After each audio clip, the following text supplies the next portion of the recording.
আপনারা নিশ্চয়ই শুনেছেন সোমালিয়ান জলদস্যুদের কথা। সোমালিয়ার উপকূলে জলদস্যুরা আক্রমণ করে।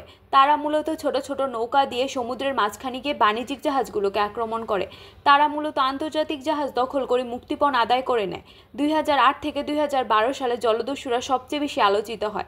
ভিডিওতে আমরা দেখতে পাচ্ছি জলদস্যুরা একটি বাণিজ্যিক জাহাজকে আক্রমণ করছে ছোট ছোট নৌকা দ্বারা। এমনই এক ঘটনা ঘটেছিল 12 মার্চ 2024 সালে। ভারত মহাসাগরের গভীরে সোমালিয়া উপকূলে বাংলাদেশ পতাকাবাহী এমভি আবদুল্লাহকে দখল করে নেয়। সোমালিয়ান জলদস্যুরা জাহাজে 23 জন ক্রুকে বন্দী করে রাখে। জলদস্যুদের সংখ্যা ছিল 20 থেকে 50 জন। জাহাজটিকে সোমালিয়া উপকূলে নিয়ে যাওয়া হয় এবং ক্রুদের আটকে রাখা হয়। পরবর্তীতে বেশ কয়েক সপ্তাহ আটকে রাখার পর জলদস্যুরা $5 বিলিয়ন মুক্তিপণের বিনিময়ে ক্রুদের এবং জাহাজকে মুক্তি দেয়। এরকম আরেকটি ঘটনা ঘটেছিল এমভি জাহানমণিতে 2010 সালে। 26 জন ক্রু এবং একজন ইঞ্জিনিয়ার এবং তার স্ত্রীকে আটকে রাখা হয়।